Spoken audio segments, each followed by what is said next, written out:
Hello, welcome to Unicorn Princess Tarot. So ito yung reading natin for Taurus, Sun, Moon, Rising, Venus, Jupiter, Taurus. So go what resonates, check mo rin yung natal chart.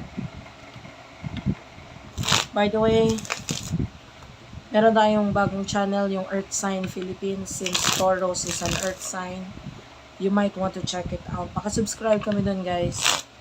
Earth Sign Philippines. Let's start. This is for Taurus.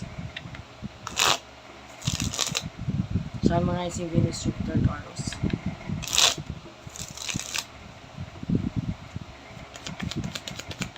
For Taurus, you do have your love affair, pretending. So nakikita natin, I feel like may meron kang mga itinatago ngayon, especially with regards to a third party situation. And ngayon, tinatago mo ito because you do have your family. So, may involvement ng family, no? Yung iba sa inyo, pwedeng pamilyado ka na, and then you're still in love with someone na hindi mo pwedeng mahalin kasi may pamilya ka na nga. Or yung iba naman sa inyo, kung hindi naman ikaw pamilyado, pwedeng may energy ng family dito, pwedeng hindi pabor si family, etc. So, may ganun tayo nakukuha dito ng energy. So, wala kang choice kundi itago kung ano man yung emotion, kung ano man nasa isipan mo regarding this person. Sino ba yung person na nakakonect mo pagdating sa love? For Taurus.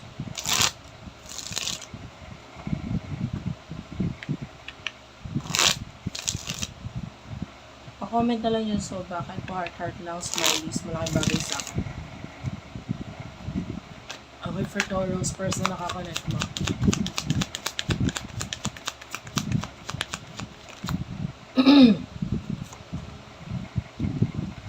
You do have your waves and bounty hunter. Kung hindi pa naghahabol itong person na to, soon enough maghahabol siya sa'yo. This person loves you. Triggers is here, especially ngayon may mga nakakapagpaalala sa kanya sa'yo. No? Pwedeng malaki ang nabago sa buhay niya dahil mo.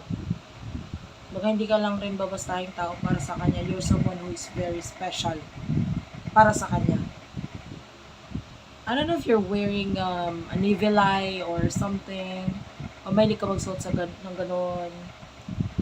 Yeah, by the way, if you want, meron kami yan sa aming TikTok shop, Uniprio and IPRI. Please do check it out.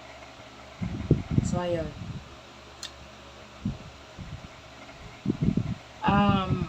Gusto ko nitong person na to.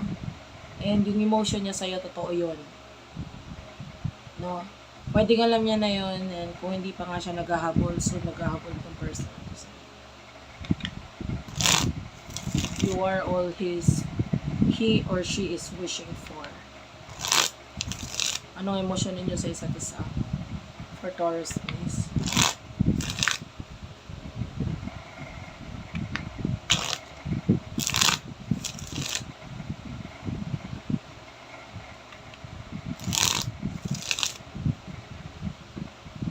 One last shuffle.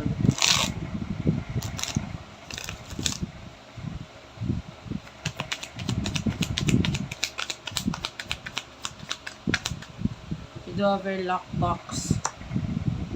Retaliation. So ngayon, you're trapped. No? And,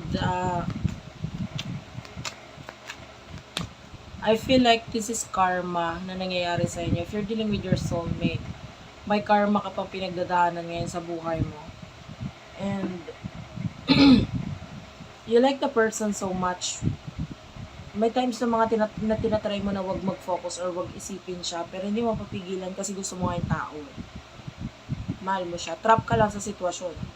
Kung hindi ka trap sa sitwasyon, gagawa ka ng action regarding sa connection ninyong dalawa. Kaya lang wala ka lang rin magawa. Ano yung emotion niya para sa'yo? For Taurus, please.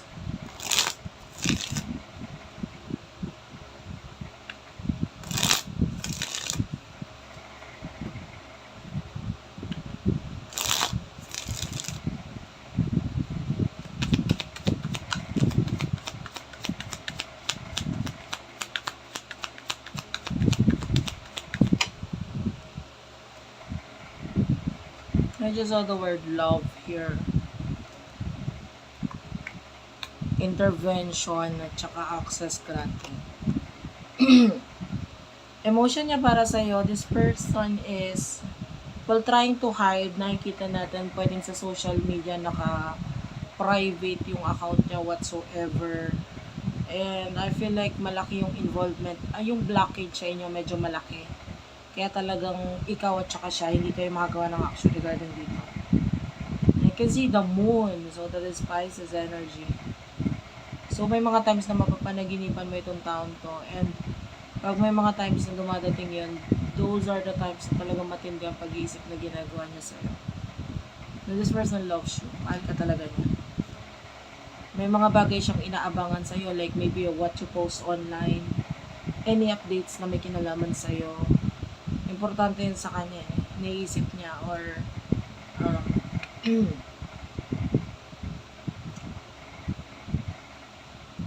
kumbaga parang ito na yung, ikaw na yung pinaka naging inaabangan niya lagi sa buhay niya. Kung ano man yung update sa'yo, malaking bagay na para sa kanya. Kahit hindi nagtutuloy-tuloy ang connection niya. So thank you. Let's start naman sa future. What is happening or waiting for the future for you, Taurus.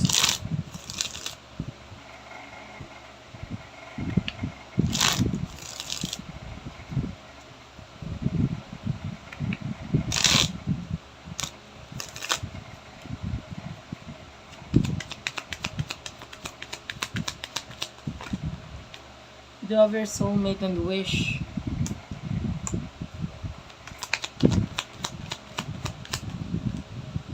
Happiness, interlude. Remember what I've told you na itong person that is maghahabol sa'yo. And, yeah. That will eventually happen. Pero, nakikita natin dito,